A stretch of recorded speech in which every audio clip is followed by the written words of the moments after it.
Hey there everybody. I just wanted to give you a quick praise report. So if that is not your cup of tea, you just keep scrolling. That's fine with me. But I just had to share this.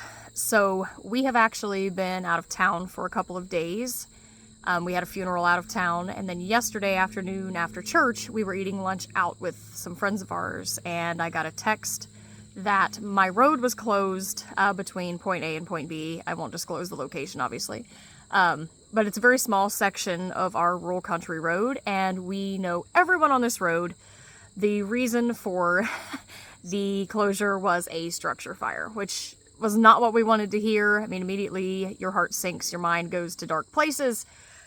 We finally got a hold of a neighbor after some time, and they were able to confirm that our place was okay, but the neighbor directly to our south, they had a shed that had completely engulfed in flames. Now, I don't know exactly what happened there.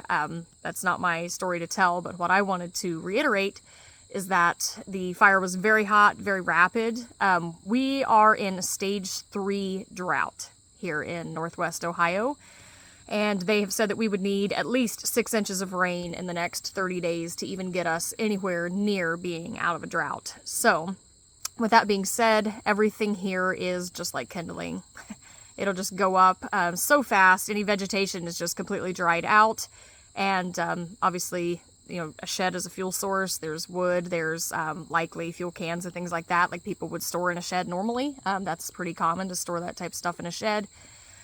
Went up very quick. The fire started spreading. The fire department did arrive, but they found that the fire had jumped across the road to where our property is, and amazingly had jumped over the woods directly to our west, over our property, and then onto the bean field behind us. Now, the beautiful part of this is that those beans, when we left a couple days ago, over half of the bean field was still standing with beans on the field, soybeans.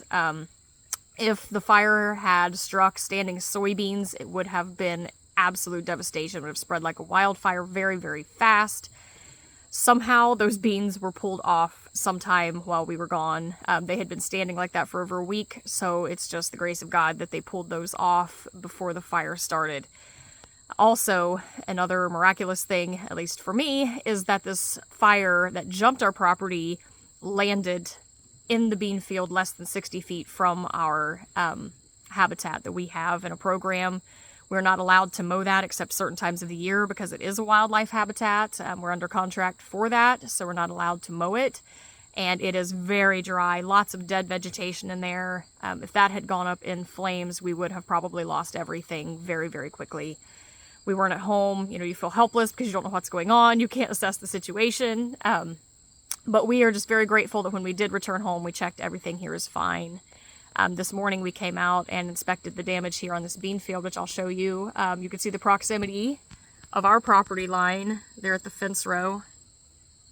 And then the fire starts out there. So you can see it was relatively close, way too close for comfort for me. But I just wanted to give a praise report that God is good. He protected us, and he also protected our neighbor. So I went over and kind of drove past their place today. They're really good friends of ours. They're super, super nice people. And I'm so grateful that they were also spared any more damage or any possible loss of life or anything.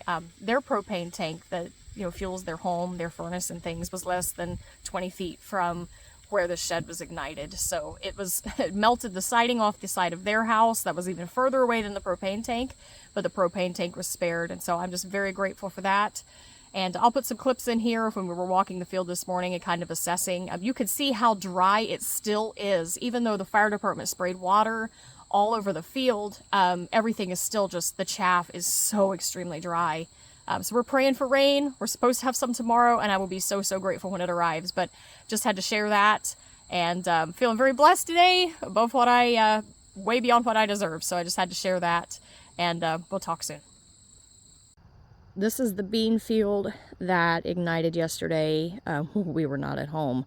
We had no idea what was happening. Got a call from a friend, said, hey, your road is closed. And there's not very many houses on this road, so we were a little bit nervous and finally found out this is what had happened. So this was a very near miss. As you can see, the woods are right there. That would have been disastrous had it gotten over there. Everything is so dry here. We're in very severe drought.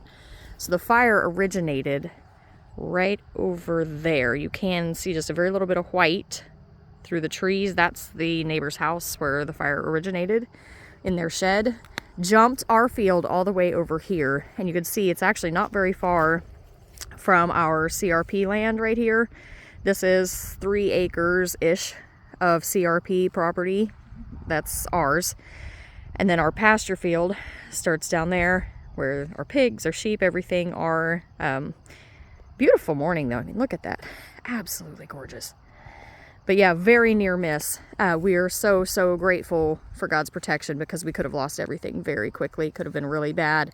But he allowed that spark to just jump all the way from way over there, over the woods, over our property, to right here to this bean field that they just harvested the day before. Had the beans still been on, absolutely devastating. Could have spread really, really fast. But as you can see, everything out here is just so dry. We even had dew this morning, and everything is still just crunchy, crunchy, crunchy. So very dry. Praying for rain tomorrow.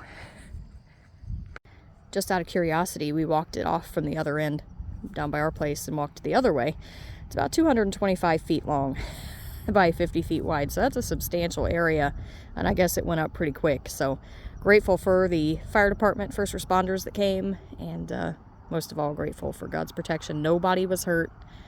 Just a shed was lost, the neighbor's shed, so very, very grateful for that.